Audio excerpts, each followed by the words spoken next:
donde el último es primero, el sacrificio es victoria y el humilde es exaltado.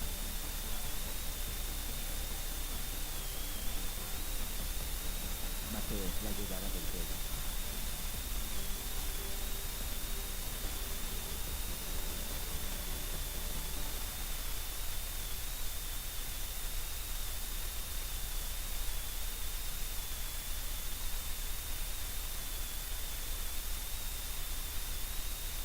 Buenas tardes. ¿Cómo están?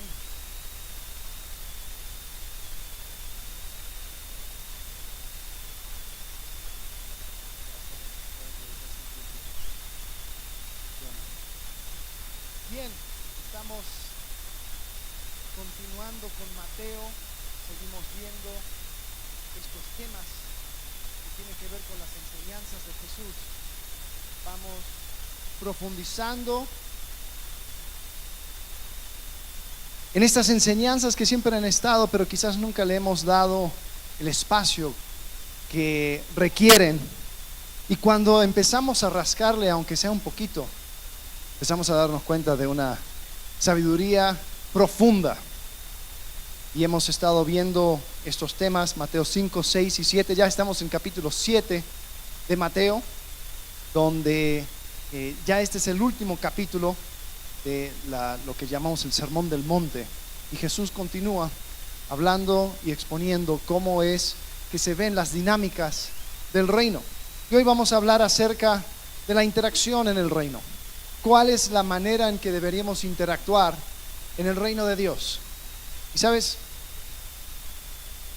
este tema tiene tanto que ver con las relaciones horizontales como las verticales.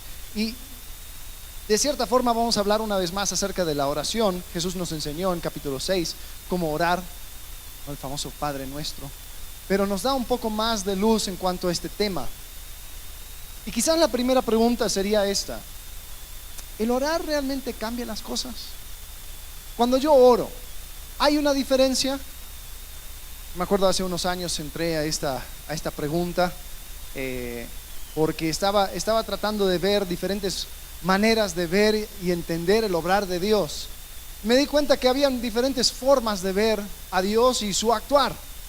Una de las maneras era de ver a Dios como desarrollando una obra. Y esta manera de ver a Dios tenía todo predeterminado, tenía todo ya hecho. Y cuando uno oraba simplemente para recordar de que Dios en su soberanía ya había hecho todo bueno. Pero cuando pido las cosas, realmente no lo estoy pidiendo como quien está esperando algo que realmente cambiara. Si yo pidiera, oye, ¿podemos ir a comer aquí? Que si no hubiera pedido, hubiéramos ido a comer allá, ¿no?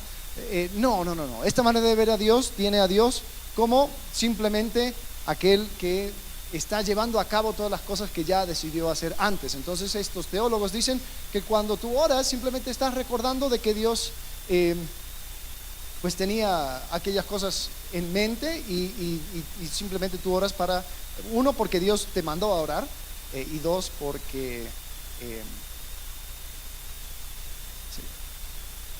un mandato, hay que orar, punto. Hay otra manera de ver a Dios, creo que es el otro extremo, que tiene a Dios como un jugador de ajedrez, muy conocedor, muy sabio, puede responder ante cualquier imprevisto, pero que nos está acompañando también en este viaje a través del tiempo. Entonces hay cosas que quizás le puede llegar de sorpresa, pero no va a detener su plan porque Él es supremamente sabio y conocedor. El problema con esa manera de ver a Dios es que también, puedo creer que Dios existe en el futuro, puedo creer que Dios tiene un plan que se va a ejecutar sí o sí, o hay cosas que pueden como que destantear a Dios. Entonces estos dos extremos no me cuadraban. Y creo que fundamentalmente la pregunta es esta: ¿es posible que exista un Dios todopoderoso y soberano que también permite que mis peticiones realmente hagan un impacto en este mundo? Y yo creo que la respuesta a esa pregunta es sí. Yo creo que Dios nos invita a pedir porque a través de la petición es que Él obra. Y su obrar es un obrar verdadero. No es como, qué sé yo, como papás que dicen vamos a ir a la playa, y antes de ir a la playa le dicen a los hijos, oye, ¿te gustaría ir a la playa? Sí, ok, bueno, vamos a la playa. Y es como que, no, ese fue el plan desde el comienzo. Yo no creo que Dios obra de esa manera. ¿Por qué? Porque en el plan original de Dios estaba que nosotros fuéramos parte de su familia y que nosotros reináramos y tuviéramos autoridad. Pero esa autoridad debe ejecutarse en dependencia de Dios. Entonces, es real aquellas cosas que van sucediendo a causa de la oración, y es real de que Dios es todopoderoso.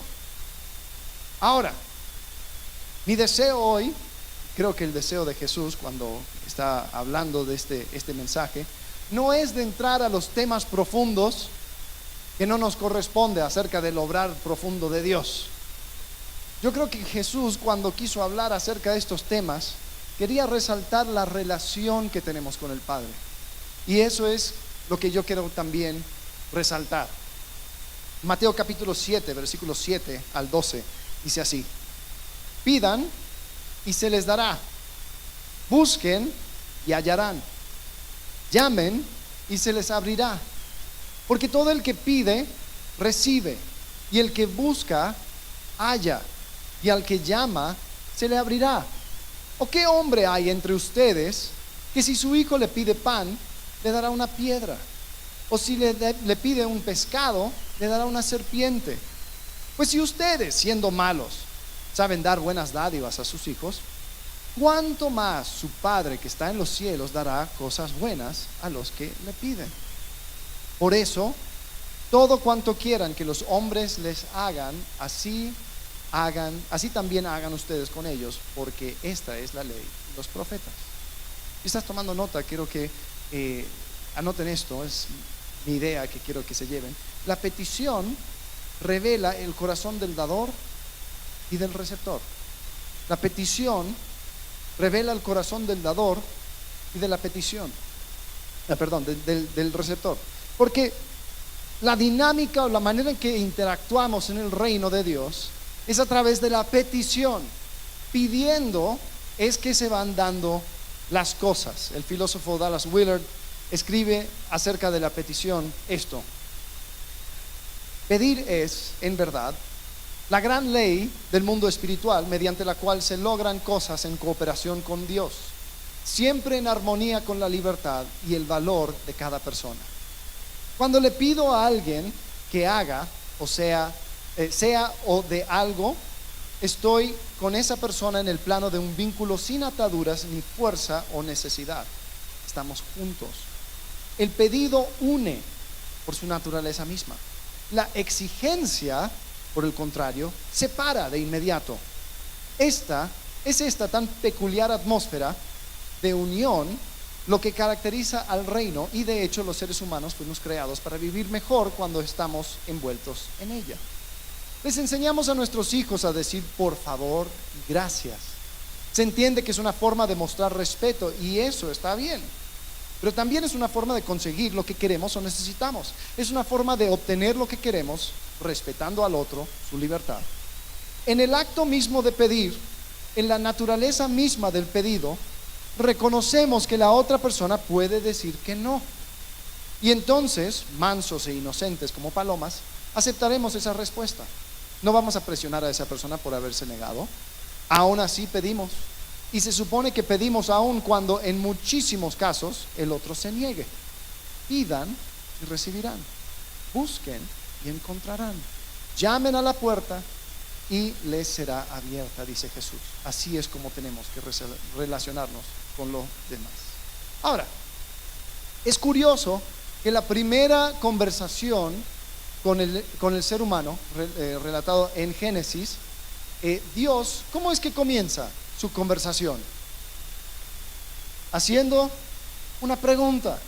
Él dice a Adán: ¿dónde estás? ¿Dónde estás? Después le pregunta: ¿quién te ha hecho saber que estabas desnudo? Después pregunta, ¿has comido del árbol del cual yo te mandé que no comieras? Cuando habla con la mujer, en el versículo 13 dice, ¿qué es esto que has hecho? Después cuando Abel mata a su hermano, dice, ¿dónde está tu hermano? Ahora, pregunta, ¿Dios sabía estas cosas? Sí. Sin embargo, Él abre la posibilidad de que Adán le responda. Entonces Él pide una respuesta. Dios comienza su manera de interactuar es por medio de la petición. Hay algunos otros ejemplos. Tenemos a Dios invitando a Dios a pedirle a Dios en Salmo capítulo 2. Es un salmo mesiánico, un salmo que cita a Jesús. Pero fíjate lo que dice, muy curioso. Dice, ciertamente anunciaré el decreto del Señor que me dijo, mi hijo eres tú, yo te he engendrado hoy, pídeme y te daré las naciones como herencia tuya y como posesión tuya los confines de la tierra. Pídeme y te daré, hablando al Mesías, al Hijo que es eternamente engendrado. Dios también, por medio de Jesús, cuando quiere hacer algo, en Juan capítulo 5, versículo 6, hablando con el hombre que había quedado paralítico por 38 años, le pregunta, ¿quieres ser sano? Ahora, ¿no se te hace una pregunta un poco tonto? Obviamente había estado ahí 38 años. ¿Quiere ser sano? Pues obvio. Pero ¿qué quiere hacer? Quiere activar la voluntad de la persona y quiere que la persona responda. Entonces está la petición. El hombre también le pide a Dios en Mateo capítulo 8. Dice, se le acercó un leproso y se postró ante él diciendo, Señor, si quieres, puedes limpiarme. Extendiendo Jesús la mano, lo tocó diciendo, quiero, sé limpio. Muy curioso. En el Nuevo Testamento, el apóstol Pablo, escribiendo a uno de sus amigos, Onésimo, dice que había encontrado a su esclavo que se había escapado, Filemón. Y él quiere que Onésimo le perdone a Filemón y le restaure. Y en Filemón 1:13 dice, hubiera querido retenerlo conmigo para que me sirviera en lugar tuyo en mis prisiones por el Evangelio. Pero no quise hacer nada sin tu consentimiento, para que tu bondad no fuera como por obligación, sino por voluntad propia. Ahora, ¿no es interesante? Pablo siendo apóstol, Pablo teniendo toda la autoridad para poder decirle lo que debería de hacer, dice, te lo quiero pedir, te lo quiero pedir. Entonces podemos ver que en el reino de Dios, la petición, el pedir cosas es la manera, no manipulando, no forzando, no exigiendo, sino pidiendo. Podemos ver esa dinámica entre los seres humanos y aún entre Dios y el hombre. Y esta es la dinámica que Dios ha escogido para poder manejar las situaciones dentro del reino. Esta dinámica no es de forzar a aquellas personas que hagan las cosas. Fíjate que Mateo capítulo 7, justo antes de este pasaje que leímos, habla acerca de no darle perlas y cosas sagradas a los perros y a los cerdos. Cuando hablamos acerca de este pasaje dijimos que una manera de verlo es de que no deberíamos de forzar cosas buenas sobre personas que no lo pueden recibir, sino buscar lo que esas personas necesitan. Y es curioso que el próximo pasaje tiene que ver con pedir, con una dinámica voluntaria entre personas. El problema con la petición es que expone tanto al dador como al receptor.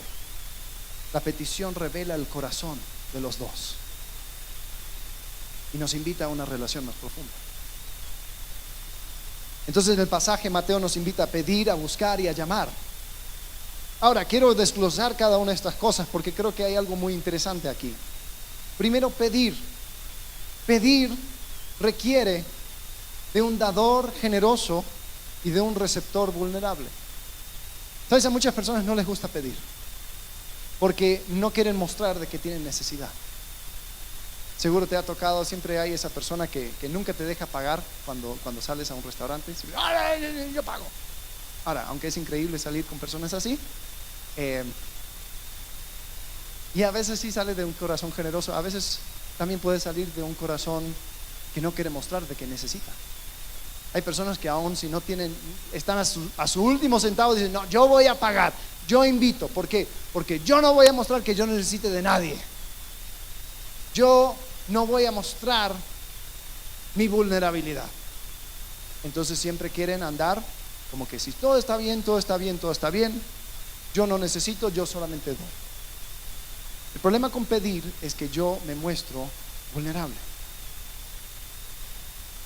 Y después del otro lado hay personas que no quieren mostrarse generoso, entonces no quieren estar alrededor de una persona que tenga una necesidad, porque el estar frente a una persona que pida algo muchas veces es muy incómodo, ¿no?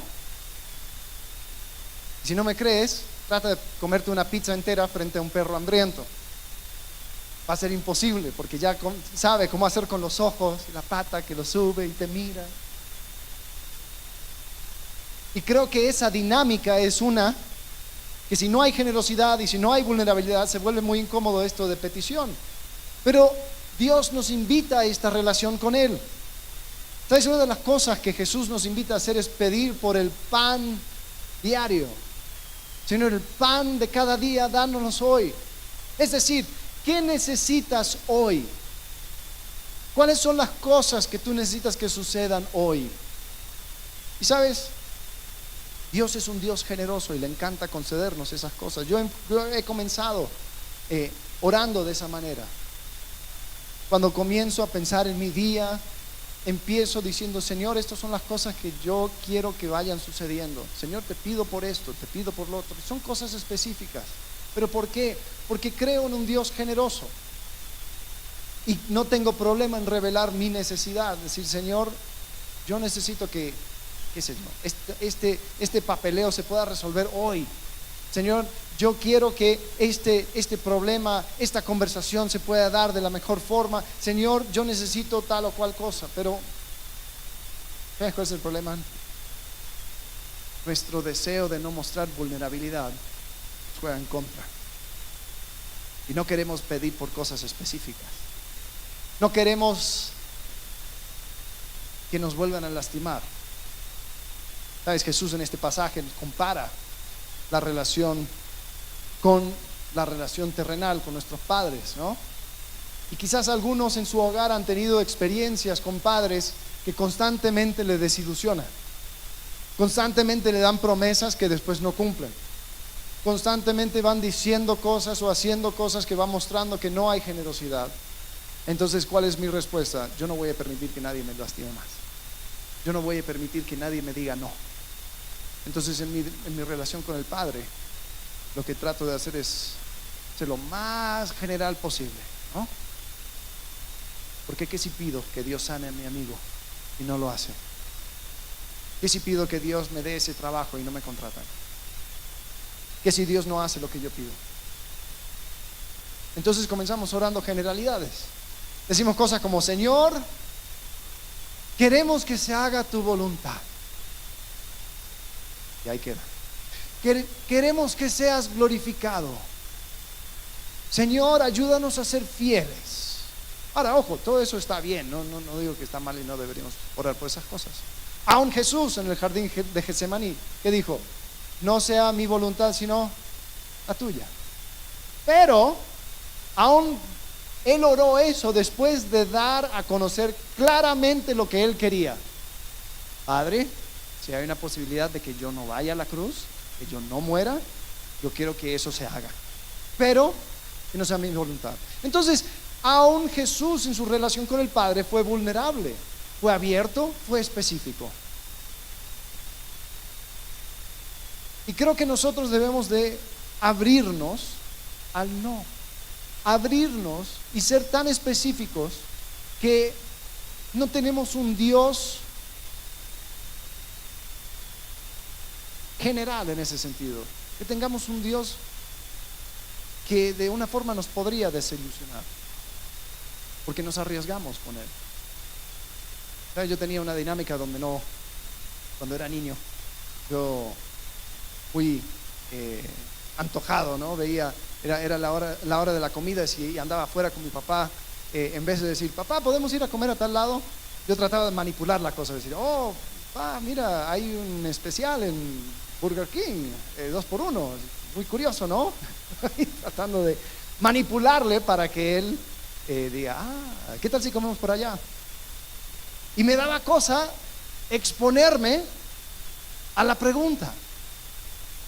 Y me he dado cuenta que tengo una tendencia de hacer eso con Dios también. Oh, Señor, ¿sabes? Yo te quiero servir y sería mucho mejor si tuviera un mejor ingreso, ¿no? Ahí te lo dejo. Y me he dado cuenta que yo tengo que ser específico con Dios, porque tengo que reconocer que tengo un Dios generoso y tengo que reconocer que yo soy vulnerable. A ver, una pregunta. Vamos a suponer que todas tus peticiones delante de Dios se concedieron en esta última semana, cada una. ¿Cómo cambiaría el mundo? ¿Cómo cambiaría tu mundo? ¿Cambiaría algo? Quizás en las pocas oraciones que levantaste a Dios eran cosas tan generales que la verdad ni se sentiría. ¿Te arriesgas con Dios?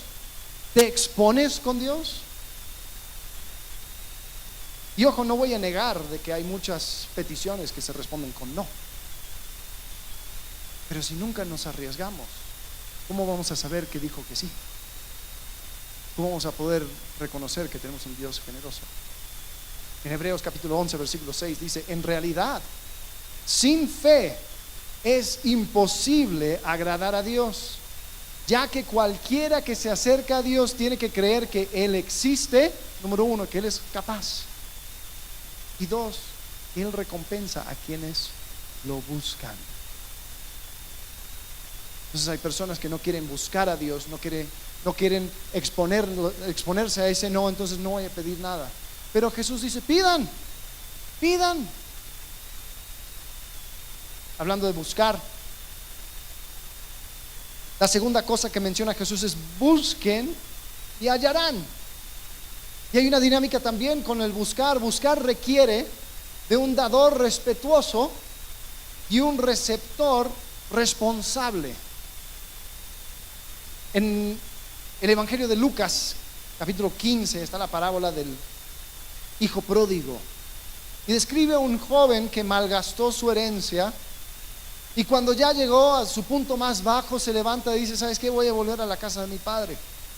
Y es un cuadro hermoso del amor que tiene el padre para con un hijo rebelde, hijos rebeldes como nosotros.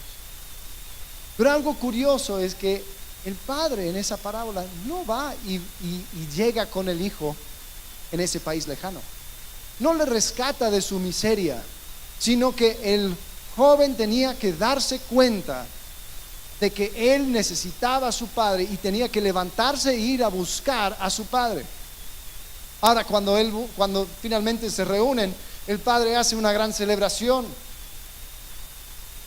Pero tenemos que entender que esa es la imagen de un Dios que nos ama y quiere que estemos cerca de Él, pero que nos ha creado con la libertad de rechazarle, de alejarnos de Él, aun si es una mala decisión. Cae sobre nosotros buscar a Dios y Dios respeta esa postura. Sabes, el pueblo de Israel constantemente se rebelaba contra Dios, se rebelaba, y los profetas hablaban y advertían y decían, vuelvan a Dios, vuelvan a Dios, vuelvan a Dios. Va a llegar un momento donde se viene el juicio, y si no hacen caso, vendrá el juicio sobre ustedes. Entonces en Isaías capítulo 55, versículo 6 dice Isaías, busquen al Señor mientras se deje encontrar, llámenlo mientras esté cercano. Que abandona el malvado su camino y el perverso sus pensamientos, que se vuelva al Señor, a nuestro Dios, que es generoso para perdonar, y de Él recibirá misericordia. Sabes, este buen Dios tiene la puerta abierta a cualquier persona que está esperando, pero llegará el momento donde caiga el juicio. El libro de Hebreos dice, en lo que se llame hoy, no cierres tu corazón. Esa puerta sigue abierta, y cualquier persona que vaya buscando a Dios lo va a encontrar. Pero llegará un momento donde al final de nuestras vidas lo cual puede suceder en cualquier momento, ahí es donde se va a entender de que tu decisión de rebelarte, tu decisión de no buscar a Dios, pues eso se va a respetar por el resto de la eternidad. Y si no has buscado a Dios en este tiempo que tienes la oportunidad de hacerlo, pues entonces eso va a ser el estado en el cual te encuentras. C.S. Lewis, pensando en este pasaje y pensando en este tema del cielo y del infierno, escribe un libro que se llama El Gran Divorcio. Y él dice así acerca del obrar de Dios. Dice: en última instancia, no hay más que dos clases de personas. Uno, las que dicen a Dios, hágase tu voluntad. Y dos, aquellas a las que Dios dice a la postre, hágase tu voluntad. Todos estos que están en el infierno lo eligen. Sin esta elección individual no podría haber infierno. Ningún alma que desee en serio y lealmente la alegría se verá privada de encontrarla. Los que buscan, encuentran. A los que llamen a la puerta se les abrirá. ¿Sabes? Dios nos ha dado la responsabilidad de buscarlo. Y puede ser hallado. La búsqueda no es una búsqueda de tesoro tampoco. Es una búsqueda donde si solamente tuviera el deseo de buscarlo, Dios se va a revelar. A veces nosotros tratamos a la voluntad de Dios como si fuera una búsqueda de tesoro. Bueno, estoy tratando de ver, a ver si Dios me lo concede. No. Aquí dice, busca y hallarás. Algo que dice Pablo, el apóstol Pablo, a los atenienses, personas paganas, personas que no reconocían a Dios, personas que tenían un altar al Dios no conocido. El apóstol Pablo llega con ellos y les dice esto en Hechos, capítulo 17, versículo 27. Esto lo hizo Dios para que todos lo que busquen, y aunque sea a tientas, lo encuentren. En verdad, Él no está lejos de ninguno de nosotros.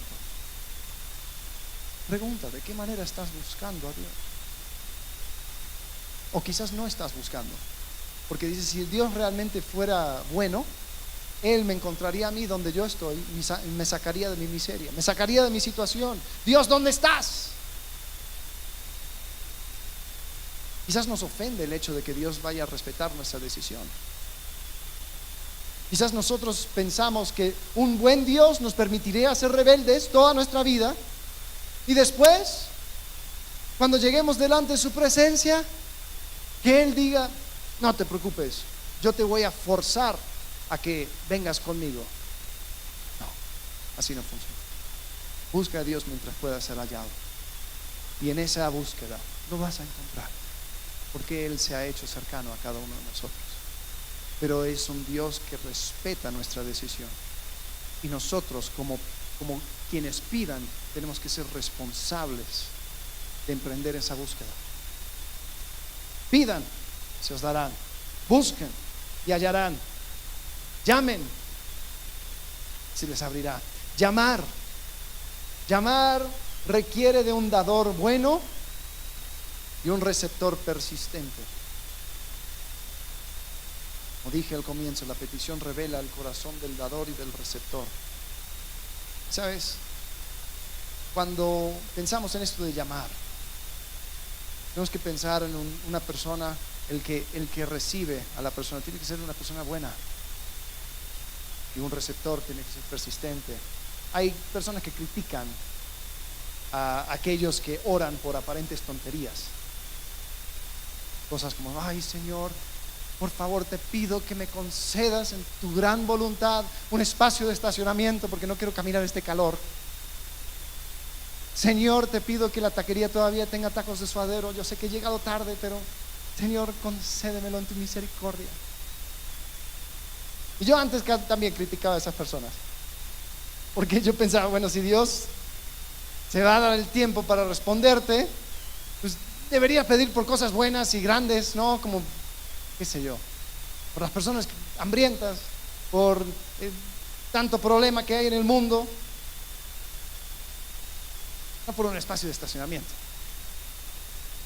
Pero sabes, pensando en este pasaje de Mateo, me doy cuenta de que a Dios le encanta que lleguemos con Él, con las cosas pequeñas. En versículo 9 Mateo 7. Dice, ¿qué hombre hay entre ustedes que si su hijo le pide pan, le dará una piedra? O si le pide un pescado, le dará una serpiente. Pues si ustedes, siendo malos, saben dar buenas dádivas a sus hijos, ¿cuánto más su Padre que está en los cielos, que dará cosas buenas a los que le piden? Dios está haciendo una comparación. Dice, mira, ustedes son malos, pero aún ustedes, siendo malos, saben dar buenas cosas a tus hijos. ¿Cuánto más el Dios bueno, el Dios generoso? ¿No crees que está en su corazón darte aquellas cosas que tú pides? Y sabes, de alguna manera, pedir esas cosas pequeñas a Dios, con esa petición estás reconociendo que Dios es Dios. Dios es un Dios bueno. Porque solamente cuando hay confianza pueden suceder esas pequeñas peticiones, ¿no? La vecina que viene y toca la puerta y dice, oye, ¿prestarías un par de huevos? Porque estoy haciendo algo y ya me quedé sin. Bueno, primero muestra su vulnerabilidad, pero también está mostrando una cierta confianza. Está diciendo, esta persona es suficientemente buena como para darme estas pequeñas cosas que estoy pidiendo. ¿Cuántas veces eso, nos da pena, nos da cosa, entonces no pedimos, ¿no? La receta va sin huevo, porque yo no voy a pedir a nadie, yo no voy a mostrar mi mano, no voy a mostrar que yo no tengo, que yo necesito. Pero esas cosas pequeñas va mostrando, hey, hay confianza, hey, son cosas pequeñas. ¿Cuántas cosas pequeñas solamente compartes con tu esposo, con tu esposa? Dices, mira, esto es una tontería y solamente se lo pediría a ti. ¿Por qué? ¿Qué confianza?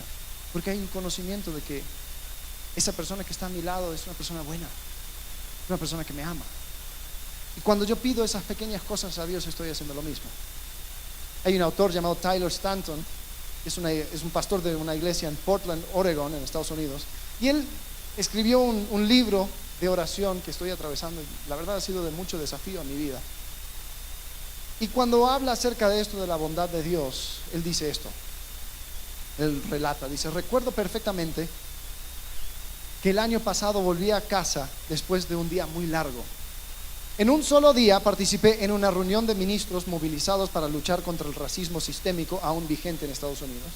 Hablé con el mayor donante de alimentos contra la inseguridad alimentaria de la ciudad de Nueva York sobre la posibilidad de convertir nuestra despensa de alimentos local en una operación completa debido a la creciente crisis de hambre en Brooklyn. Aconsejé a una pareja que estaba atravesando una infidelidad en su matrimonio que estaba produciendo una ruptura de la confianza y un profundo dolor. Con todo el quebrantamiento y la necesidad de nuestro mundo caído tan evidente para mí, cuando las puertas del ascensor se abrieron en el cuarto piso y sacudí las llaves de mi apartamento de mi bolsillo, oí la vocecita de Simón desde dentro. Papá llegó a casa. Corrió y me abrazó cuando entré. Hank salió de su habitación e inmediatamente preguntó, papá, ¿podemos tomar helado esta noche? Le respondí sin siquiera pensarlo. Sí, amigo, comamos helado esta noche. El mundo está hecho un desastre. Hago todo lo que puedo para ayudar más de lo que perjudico. Y aún así, frente a todo ese quebranto y necesidad, me gusta darles helado a mis hijos. Me encanta decir que sí a lo que quieren. Dios es nuestro Padre. Tiene mucho que hacer, mucho más de lo que nuestras mentes puedan comprender en un momento dado. Y aún así, le encanta darnos lo que queremos, aunque sean espacios de estacionamiento. Pídele. Eso es lo que quiere de nosotros. Sabes, nuestro Padre Celestial es un Padre bueno. Es un Padre que le encanta darnos lo que pedimos. Sin embargo, por alguna extraña razón, lo que pide de nosotros es persistencia. Nosotros no podemos hacer como hacen, ¿viste?, los correos corporativos. Así como te mandé el correo hace 2 semanas, por favor, en favor de hacer referencia a mi correo anterior, ¿no? Él pide que lleguemos a Él, siendo persistentes. Y Él quiere que sigamos siendo persistentes hasta que una de 2 cosas sucedan. Número 1, nos conceda lo que estamos pidiendo. O número 2, nos dé un no de manera clara. Ese no podría ser como el no del apóstol Pablo cuando él estaba pidiendo que se le quitara un aguijón en la carne y Dios dijo, bástate mi gracia, mi poder se fortalece en tu debilidad. Ya. Pero si ninguna de esas 2 cosas ha sucedido todavía, lo que pide de nosotros es persistencia. Continuar tocando esa puerta. ¿Por qué? porque tenemos un Dios bueno. En Lucas capítulo 18 Jesús habla acerca de esto. Dice que les cuenta una parábola para enseñarles que ellos debían orar en todo tiempo y no desfallecer. Había en cierta ciudad un juez que ni temía a Dios ni respetaba a hombre alguno. También había en aquella ciudad una viuda, la cual venía a él constantemente diciendo: hágame usted justicia de mi adversario. Por algún tiempo el juez no quiso, pero después dijo para sí: aunque ni temo a Dios ni respeto al hombre alguno, sin embargo, porque esta viuda me molesta, le haré justicia, no sea que por venir continuamente me agote la paciencia. El Señor dijo: escuchen lo que dijo el juez injusto. Aquí hay otra comparación. ¿Y no hará Dios justicia a sus escogidos que claman a Él día y noche? ¿Se tardará mucho en responderles? Les digo que pronto les hará justicia. No obstante, cuando el Hijo del Hombre venga, ¿hallará fe en la tierra? Es curioso esa última pregunta. Estaba diciendo, esto de ser persistente es tan difícil que cuando llegue el Hijo del Hombre, cuando venga Cristo con su poder en su segunda venida, va a haber personas que han logrado aguantar en su persistencia, llegando delante del Padre, o todos habrán desfallecido. ¿Sabes? La persistencia puede llegar a desgastarnos. Podemos llegar a pensar de que Dios no quiere respondernos. Puede hacer que perdamos de vista su bondad.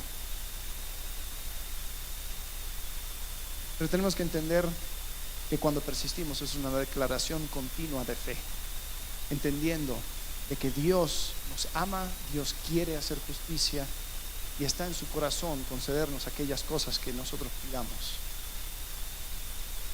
Y sabes algo curioso en cuanto a los términos que usa Jesús. Dice que es algo, la frase es algo continua, ¿no?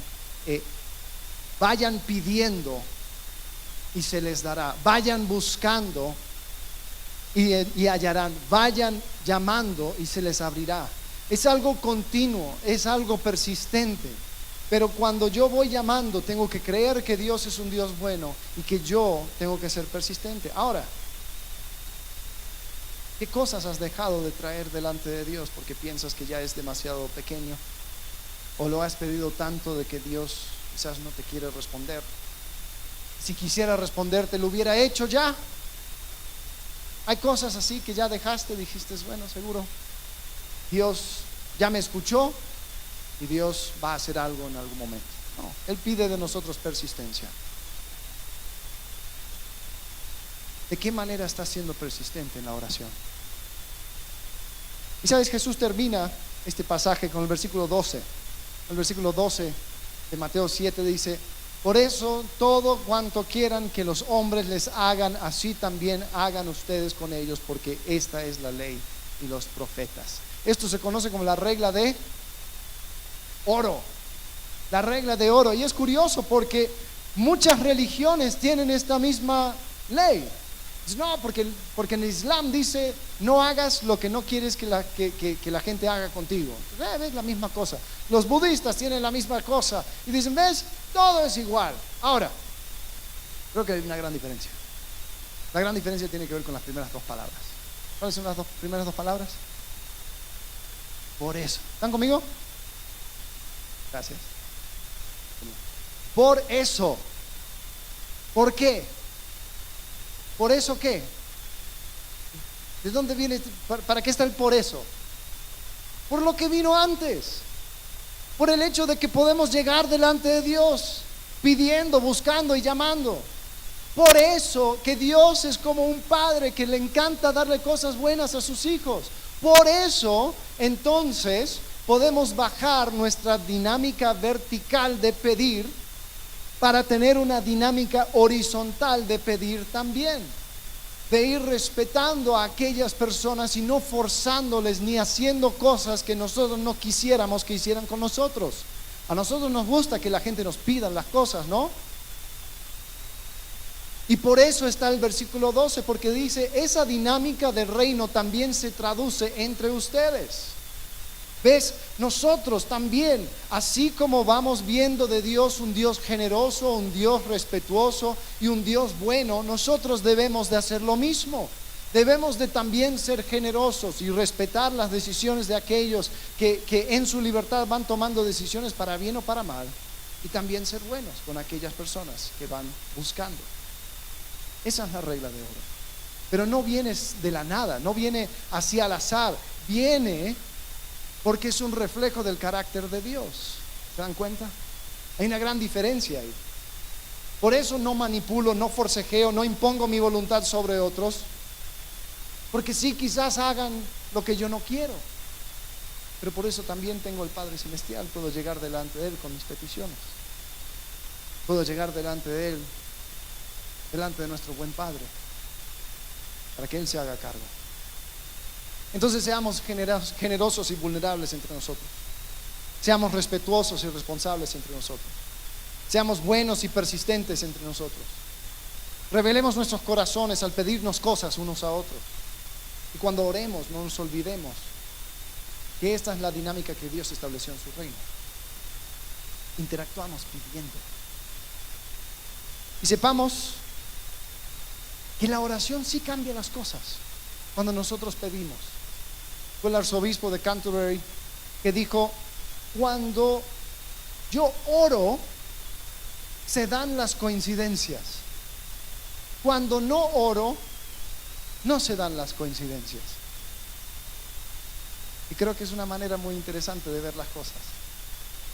Cuando yo oro y realmente creo que las cosas sí se pueden dar, que hay un Dios generoso y bueno que quiere darme aquellas cosas que yo pido, pero también un Dios sabio que sabe que no puedo dar, Él no puede darme todo lo que yo necesito, no lo que yo pido, sino lo que necesito.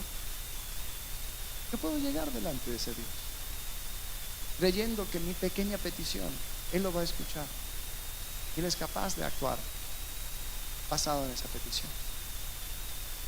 Yo me arriesgo, sí, entendiendo que me puede decir que no, pero mi entendimiento de su bondad me permite recibir ese no, sabiendo de que Él en su sabiduría ya sabe lo mejor para mí. Así que pidamos, así que busquemos, así que llamemos, sabiendo que tenemos un Padre Celestial que nos puede conceder todas esas cosas. Y sabes algo interesante que nosotros tenemos a este lado de la cruz, que los discípulos no tenían. Jesús, cuando habla con sus discípulos ya al final de su vida, dice: hasta ahora no han pedido nada en mi nombre. Dice: pero cuando llegue el Consolador, ustedes van a pedir en mi nombre. Y hay algo interesantísimo: cuando nosotros nos encontramos en Cristo, cuando nos encontramos en su obra, cuando nuestra vida está escondida en Dios, nosotros podemos pedir no en nuestro nombre, no con nuestra autoridad, sino con la autoridad de Jesucristo. Por eso cuando terminamos de orar, la tradición cristiana dice que nosotros pedimos en el nombre de Jesús. ¿Por qué? Porque es a través de Él, es a través de su nombre, es a través de su autoridad que pedimos las cosas, porque nos encontramos en Él. Ahora, esto solamente está al alcance de aquellas personas que se encuentran en Cristo. Jesús dijo: yo soy el camino, yo soy la verdad, yo soy la vida. Nadie llega al Padre sino por mí. Yo no puedo estar afuera. Y si bien Dios escucha las oraciones, yo no puedo estar afuera y pedir en el nombre de Jesús, porque no me encuentro en Jesús. La vida eterna solamente se concede a aquellos que le han buscado a través de Cristo, que han encontrado la obra de Cristo como la única cosa suficiente para la salvación eterna, que han encontrado en la muerte y resurrección de Cristo la única esperanza para la eternidad. Eso es hallar. Y Dios no se esconde de quienes lo buscan. Entonces, si eso es tu caso, busca a Dios mientras pueda ser hallado. Si es algo que ya hallaste, si hay un antes y después en tu vida donde te has encontrado en Cristo, pues entonces date toda la libertad de pedir en el nombre de Cristo, de pedir con la autoridad de Cristo, de pedir libremente, sabiendo que tienes un Dios generoso y bueno. No tienes que tenerle miedo, no tienes que tener miedo de la desilusión, No tienes que tener miedo o tratarle así como tus padres terrenales. Tú puedes llegar confiadamente delante de Dios. Entonces vamos a hacerlo. Vamos a ponerlo en práctica. Vamos a levantarnos cada día, decir, ¿qué necesito hoy? ¿Cuáles son las cosas que yo necesito que sucedan hoy? ¿Cómo puedo llevar esto delante de Dios? Así que les dejo el desafío. Vamos a orar. Padre, gracias por tu bondad, gracias por estas enseñanzas. Señor, te pido que podamos aprovechar de esta gran herramienta, Señor. Que podamos pedir, que podamos buscar y podamos llamar, Señor, sabiendo que tú eres bueno y misericordioso, que tú quieres darnos aquellas cosas buenas que tienes para nosotros. Pero Padre, cuántas veces nosotros dejamos aquellas cosas sobre la mesa porque no pedimos. Señor, que podamos entender de que tú has abierto la puerta para que podamos pedir con confianza. En el nombre de Cristo Jesús. Amén.